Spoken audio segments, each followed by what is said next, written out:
All right, Outlaw Radio Live fans, you already know what it is. We are live in full effect with the original Ghetto Boy. You already know we have Jukeboxx on the line. How you doing this evening? What's going on? I first How's and foremost, everybody doing? I'm doing great. I hope you're doing well out there with this crazy pandemic going on.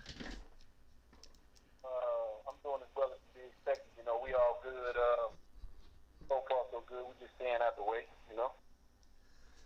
So first and foremost, before we get into this, I have to say to you, thank you so much for coming up on the air. I'm a huge fan of the Ghetto Boys, so it's not every day you get to interview one of the original members. Yeah, no problem. Thanks for having me. I'm proud to be an original member, and I'm honored to be on your show. Thanks for having me. You are most certainly welcome. And I have to ask you from the beginning, like, what made you decide to get into the music industry? Just hip hop was growing up when I was growing up. It was I just enjoyed what was going on with it, and I was heavily influenced by what was going on with hip hop back at the time, and I was young, and I just ran with it. And also, as we already talked about, you were one of the original members of the Ghetto Boys. But I have to ask you, what's the story behind that formation? Like, how did you guys all meet and become like a group? Well, prior to my days with the Ghetto Boys, called Austin 3 and Jukeboxx, and we used to go around the city of Houston, and we would be in all the talent shows, and we would engage in battles, and we would skip school to go to different places and battle, because battle rapping was pretty big back then. That's how you gained the reputation. And so we did a homecoming show for Texas Southern University, and this guy came up to us and said he might know somebody who wanted to invest in us. And a couple of the guys were not interested in what he was saying, but I took interest in what he was saying, and he introduced me to James Smith. His name was James Smith at the time. Now it's James Prince.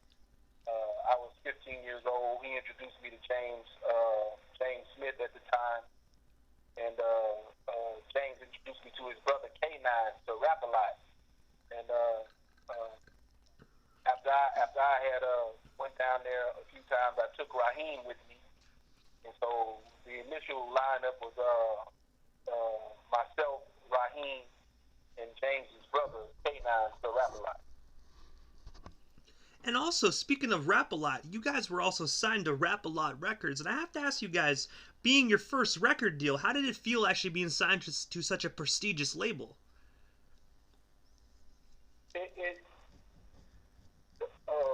What people don't understand is that the way you ask the question, when I met James, there was no Rap-A-Lot Records. I didn't walk into a building and I was at Rap-A-Lot Records. I met James on the dead end street. Him and a few more of his partners was out there talking, and it was because of Raheem and I and his brother that he came up with the idea of Rap-A-Lot Records. There was no Rap-A-Lot. We didn't walk into Rap-A-Lot Records. There was no prestigious label to walk into. We were the very first. We were the nexus or the impetus or his motivation for investing in the music business. I actually did not know that. So that's extraordinary. The original Ghetto Boys inspired Rap-A-Lot Records, man. That's actually phenomenal. Yeah, and that's the truth. And also, That's the honest to God truth. I most definitely believe it, because when you hear Rap-A-Lot Records, you always hear the Ghetto Boys. Right. And also, in the year '86, the Ghetto Boys dropped their first single titled Car Freak. I have to ask you, what's the story and inspiration behind that iconic track? In Houston, the car culture is a big culture. And girls were, if you had a car and it was clean, if you had a slab, they call them slabs now. If you had one back in the day, it was an easy way for you to get the girls, and so they was car freaking. They was freaking dudes behind cars, and that's where the title of it came from. So for you to call iconic record. The only thing iconic about it is it's Rap Alive's first release. We was just some kids having fun, man, and it is what it is, you know. But after all, the reason why I call it iconic is because that is one of that's the very first Ghetto Boys track, you know, and Ghetto Boys is a household name. Yeah, it's the very first one. The very And first one. So. and also 2 years after that, you guys released your debut album in '88 called "Making Trouble." I have to ask you, can you tell us a bit more about that record and what was it like actually working on that project? Making Trouble, it was the second lineup of the Ghetto Boys. Raheem had gone solo. K9 had got in some trouble and went to prison. We had brought Red in. DJ Ready Red, may he rest in peace. And we brought Red brought Prince Johnny C down. And so the album was heavily influenced by James. It's like I'm proud of my first album. Could we have done better? Yes, but I'm very proud of it. I'm very proud of the work and the imagination and the creativity and the innovation that went into making the album. You know, we had songs like I Hate That Snitch, I Run This, Making Trouble, Assassins, Balls in My Word, Why Do We Live This Way, No Curfew, One Time Freestyle, Ghetto Boys Will Rock You. I'm proud of all the work we did. You know, we just tried to do, you know, we were trying to emulate what was really winning out there. And at the time, what was winning was the East Coast. You know, LL Cool J, the Fat Boys, Run DMC, Houdini. They were winning. And so we were trying to emulate that. And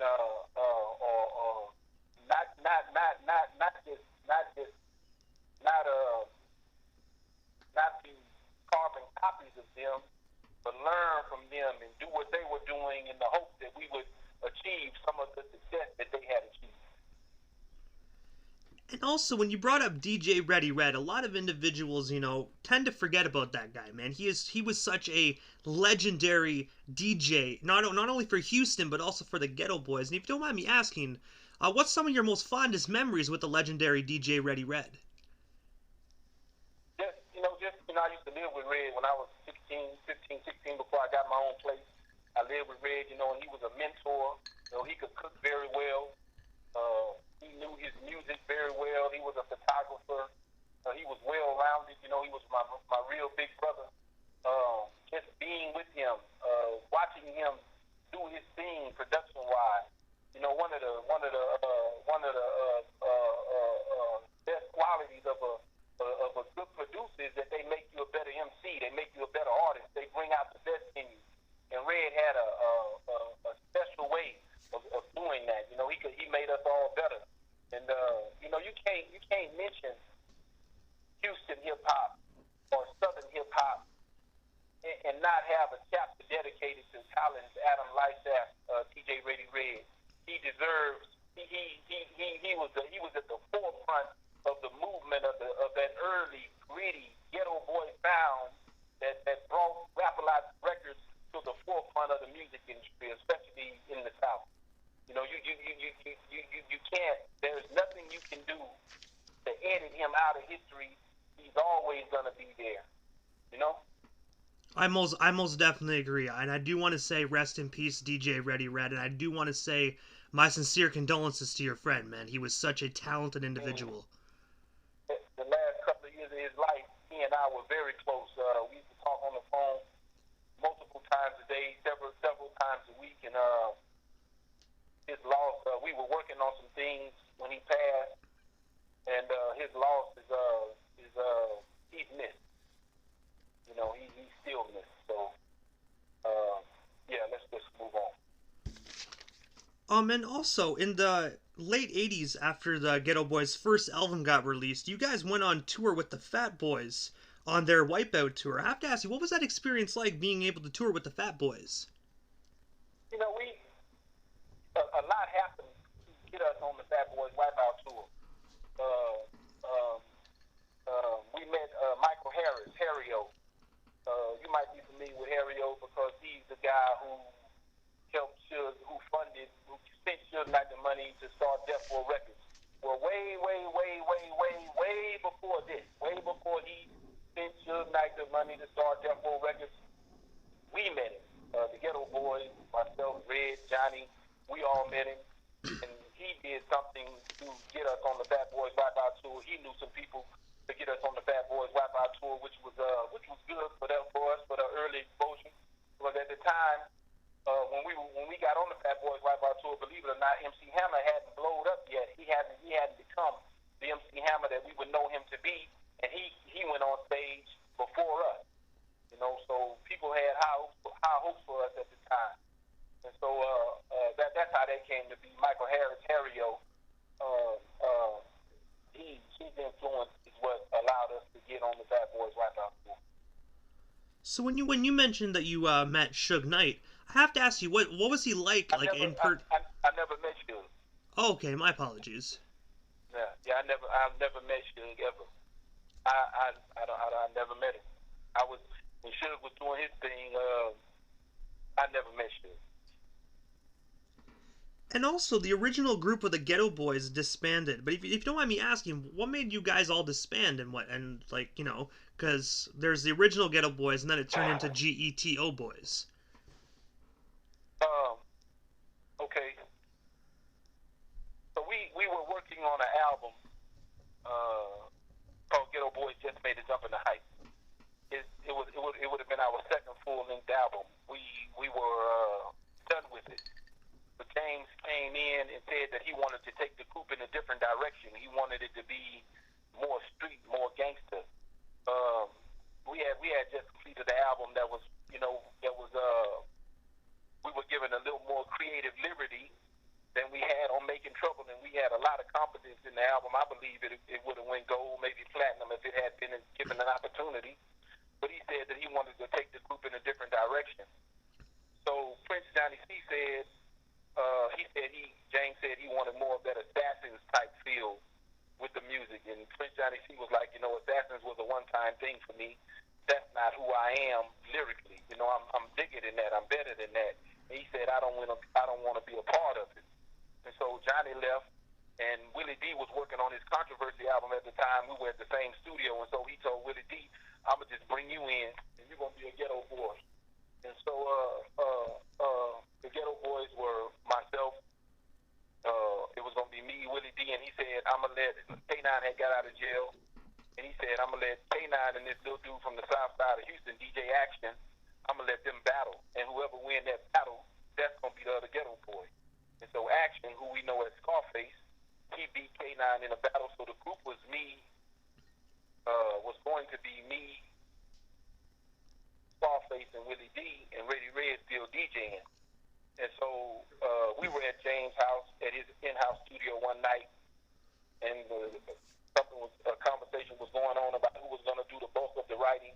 And back then, it's not like it is today. There wasn't a lot of ghost writers. If you let people write for you back then in the 80s, mid-80s, early 90s, if you let people write for you and it got out, people was going to label you a fuck MC. And so it was, they was like, well, just let Willie write a lot of the raps. And I was like, I'm not going to do that. I don't want to do that. I'm not doing that. And so I told him I didn't want to be a part of it anymore. We were right in the middle of working on the Ghetto Boys, Grip It on the Other Level album. That's when I left the group. And so the Ghetto Boys became Willie D, Scarface, and Bushwick Bill, the most famous lineup of the group, the most successful lineup of the group. And Reddy Red was still the DJ back then, so that's how the group broke up. But Rick Rubin is the one who told him to change the spelling of the name. This is what DJ Reddy Red told me, that they were with somewhere, and Rick Rubin suggested that they should change the name to Geto Boys and not Ghetto Boys. And I really do want to say thank you for actually just telling that story here on the air, because when a lot of individuals, when they don't know the history behind the Ghetto Boys, all that they think about is Bushwick, Scarface and Willie D. So I'm really glad that we had an individual like yourself be able to come on and actually tell like the story to be like, no, there was other ones before us. Yeah, from 1986 until I left the group in 1990, what we were doing, when you look at it in retrospect, is we were building a brand. Back then there were a lot of mixers, hip hop conventions like Jack the Rapper, Coast to Coast. All of these things were real big back then. You go places and you meet people and you perform and people begin to acknowledge you and recognize you. And so we were doing a lot of that. We were going on a lot of promo tours. I don't even know if artists go on promo tours now. But we were going on a lot of promo tours. We were doing a lot of in-stores. We were just building a brand. The Ghetto Boys were becoming a brand. And so what that allowed Bill, Brad, and Willie to do is come into a situation where all they needed to do was make good music. And that's what they did. Because the brand was already there. We had already established the Ghetto Boy brand. It was already there. People were already anticipating that we were about to come out with another album. And so the fact that Johnny and I, me, Johnny, Red, and Bill, as our dancer at the time, that we had already went around the country branding the group. When they put out that Ghetto Boy album, it was supposed to do what it did. It was supposed to blow up because the flames of the fire were already ignited for it to be hot, and it was hot, and they did well, and I'm proud of them. And the one thing I do have to ask you, recently we end up losing Bushwick Bill. What I have to ask you, what is one of your most fondest memories that you actually share with Bushwick?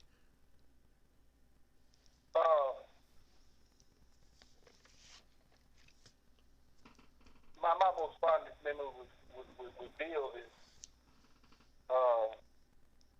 being at Ready Red in the studio with he and Red, and him and Red are messing with the Scarface movie, gonna make balls in my word, and Bill is telling them about the "Don't fuck with me" line, and so he's sampling that, and I said something, and Red pushed something on the sample and said, "Don't fuck with me," and Bill was like, "That's it right there, Red. Use that right there," and that's where the balls in my word was born.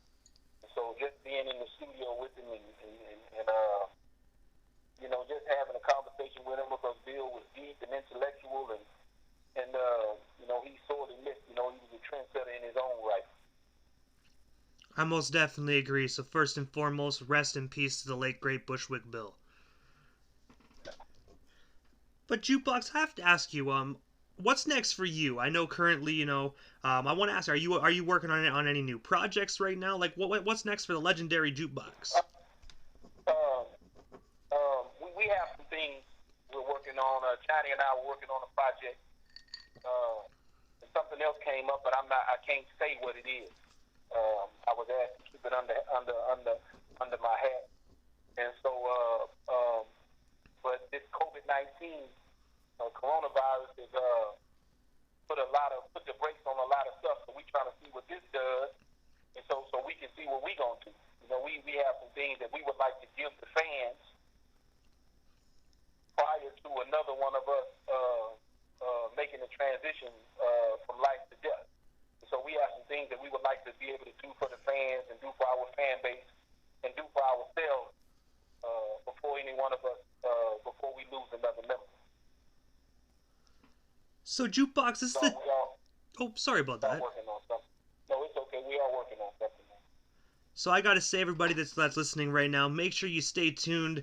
Make sure you follow Jukeboxx. That way, you know what's under his hat when he does lift that hat up.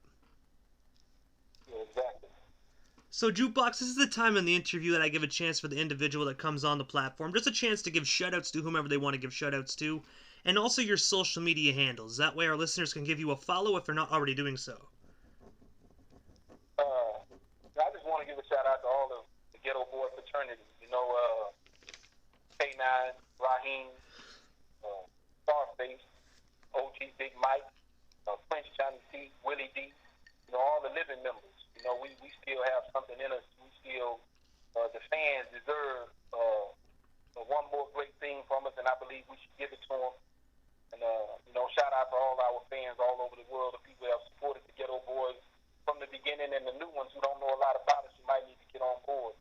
And as far as social media, on Instagram, you can reach me at JUKE_BOXX_.